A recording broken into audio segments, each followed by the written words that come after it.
Bonsoir, chers téléspectateurs et téléspectatrices.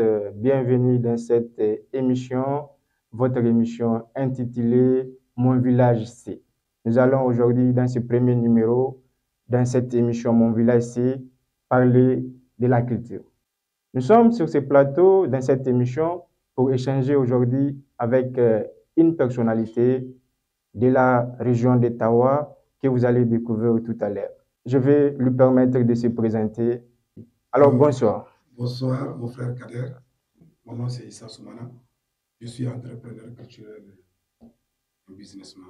Merci. Alors, je me permets aussi de le rappeler. Issa, que nous avons sur ce plateau, il faut le préciser, c'est un ancien rappeur. Il connaît le mouvement. Il a fait beaucoup. Il a pris part à des compétitions. Beaucoup d'entre vous sûrement ne le savent pas, mais aujourd'hui, Issa accompagne ses artistes pour que ce mouvement-là soit là où il est actuellement.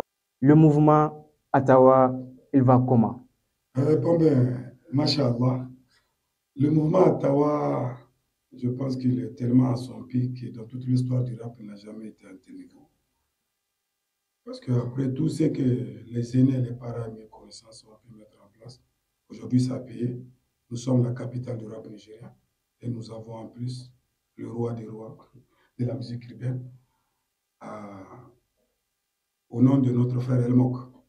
Donc je pense que le mouvement n'a jamais été aussi en haut que ce moment que nous sommes en train de vivre actuellement. Nous voulons savoir comment se fait cet appui, cet accompagnement des jeunes artistes, parce qu'avant, on savait que malgré les maigres moyens, le mouvement, ça a donné quand il y a des activités, les gens répondaient.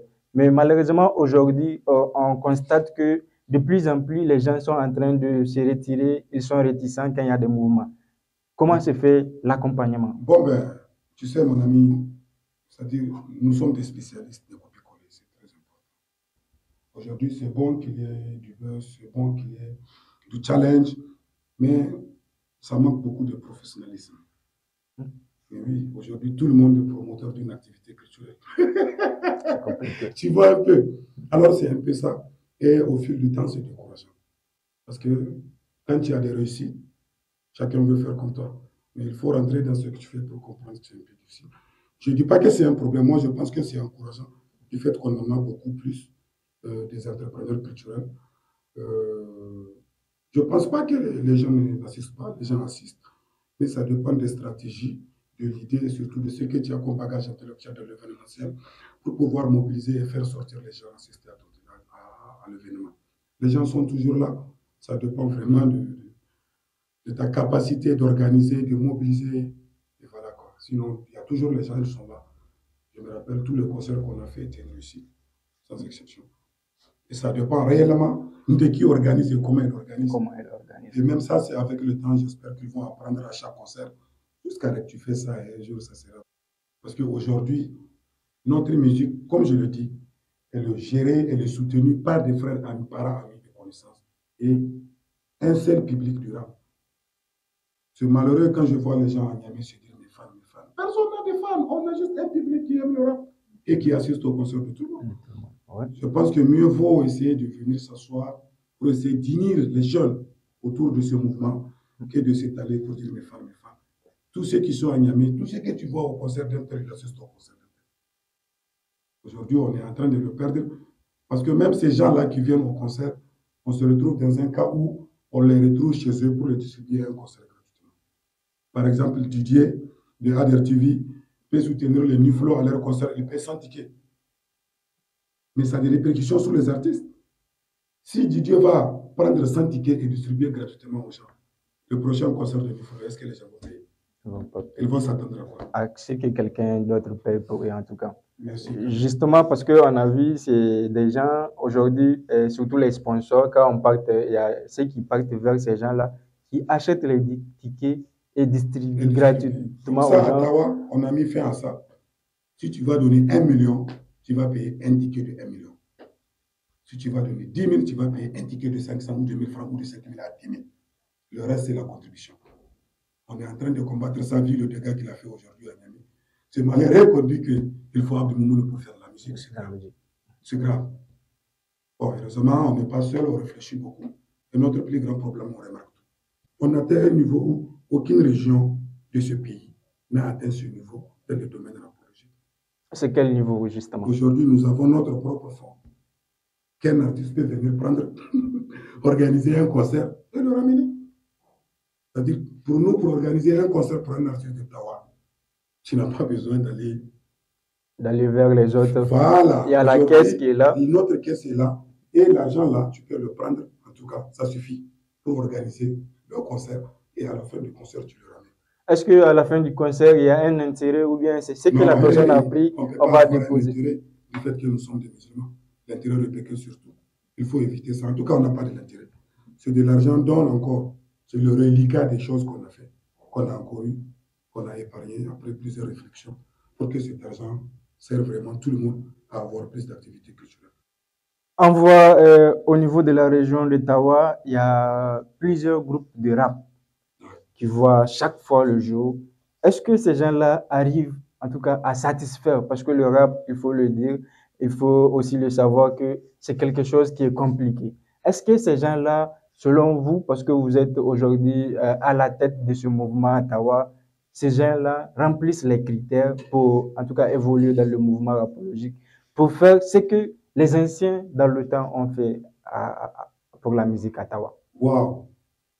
Kader, d'où tu sors avec ces questions-là? Ce que les aînés ont fait, c'est différent de ce que la nouvelle génération est en train de faire. Parce que le moment est différent. Les années diffèrent beaucoup de choses. Ce que je pense qu'on doit faire, la nouvelle génération, c'est d'essayer plus de se rapprocher, c'est-à-dire de nos origines, de nos traditions, de notre culture, pour essayer d'intégrer ça dans la musique urbaine. Moi, je pense que c'était la clé de nos aînés. Aujourd'hui, c'est grave quand tu fais sortir 15 sons, 20 sons, il n'y a aucun son traditionnel. Il n'y a aucun son qui a un concept ou un feeling local. Tu vois, c'est triste. Je pense que le conseil que je vais donner aux artistes, c'est de vraiment suivre le pas.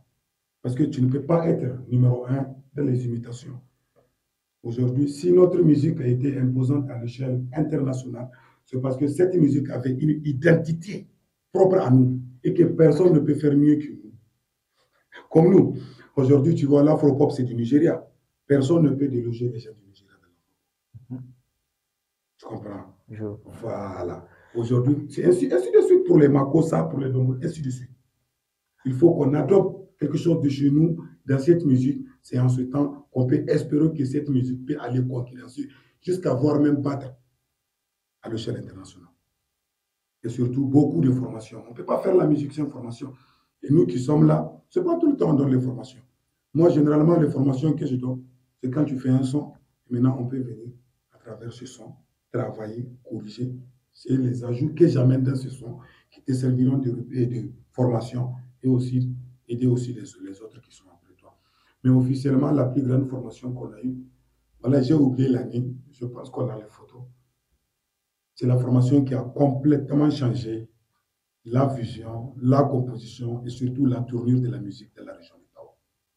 Cette formation nous a permis d'avoir des artistes capables d'écrire des choses. Et aujourd'hui, je pense que la grande partie de nos rappeurs, ils sont excellents. Tu ne peux pas prendre deux groupes à Tawa pour dire que ce sont mes deux préférés. Toute personne normale, en tout cas deux groupes, c'est suffisant. Au minimum, c'est 4, 5, 6 groupes préférés à Tawa. Tellement il y a les rappeurs, ils l'écrivent bien en tout cas. Et même à l'avenir, j'espère qu'on aura suffisamment de temps. Et surtout, on sera avec tous les moyens de bord pour pouvoir initier les jeunes générations à venir dans les différentes formations artistiques. On le sait très bien, en matière de sport, en matière d'écriture, en matière d'études, beaucoup de jeunes, en tout cas, tombent dans le piège. C'est quoi ce piège? La consommation de stupéfiants. Cette consommation de stupéfiants, beaucoup sont tombés dedans parce que tout simplement, quelqu'un fait, l'autre fait, il dit que non, peut-être que ça me donne des idées. Dans ce mouvement rapologique, sûrement, ou bien peut-être, il y a des jeunes qui sont tombés dans le piège, qui se disent que non, il faut que je fume quelque chose pour que les idées viennent. Est-ce qu'à Ottawa, vous avez remarqué cela? Si oui, quel conseil à l'endroit de ces jeunes? Waouh! Le fait de ne pas remarquer ça, si je dis non, je pense que c'est de l'hypocrisie. Partout où il y a le mouvement, il devrait y avoir des fumeurs. Très malheureusement. Même si cette consommation de ces stupéfiants n'a aucun rapport avec les inspirations, Être bon, être performant, non. Être bon, être performant, il faut juste apprendre. Il faut travailler. Aujourd'hui, quand tu prends quelque chose, en fait, tu sors du normal pour entrer dans la normale. Et c'est difficile que tu fais quelque chose de bien. Aujourd'hui, l'exemple est simple. Prends tous les grands artistes au Niger qui ont percé.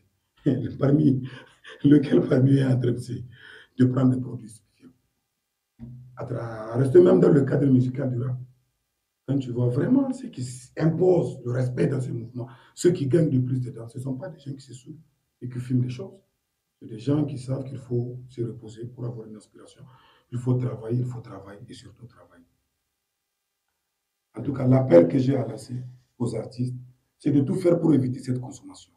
Ça détruit ton inspiration et ça t'empêche de faire. Parce que ce qui est bizarre pour l'artiste, il pense que tant qu'il n'est pas dans le réseau dans le time, si tu comprends, peut-être qu'il ne sera pas en mesure de prester ou de faire des compositions. C'est archi faux parce que beaucoup ne filment pas, beaucoup ne prennent rien et pourtant ils sont excellents. Ou bien, donc c'est comme ça, c'est quelque chose à éviter. Vraiment, les stupéfiants, ça détruit l'artiste. Ça t'empêche de réfléchir. Ça t'empêche, en fait, ça te limite. Il faut faire les choses dans ta propre conscience si tu veux réellement évoluer dans cette chose. On va cette fois-ci aller vers, n'est-ce pas, l'évolution technologique, surtout ce qui permet à nos jeunes de suivre, de créer des pages pour accompagner la culture. Maintenant, ces pages-là à Tawa, est-ce qu'il y en a qui accompagnent ces artistes? Est-ce qu'il y a des pages que voilà, vous avez remarquées ou bien adhèrent même à une page qui suit le mouvement? Oui, tout à fait. Permettez-moi aussi de remercier tous ces pages. Tu sais, Tawa, c'est une ville qui est en train de grandir. L'avenir nous le dira dans quelques années. Inch'Allah. Tawa, c'est une ville qui est en train de monter dans toutes ses couleurs.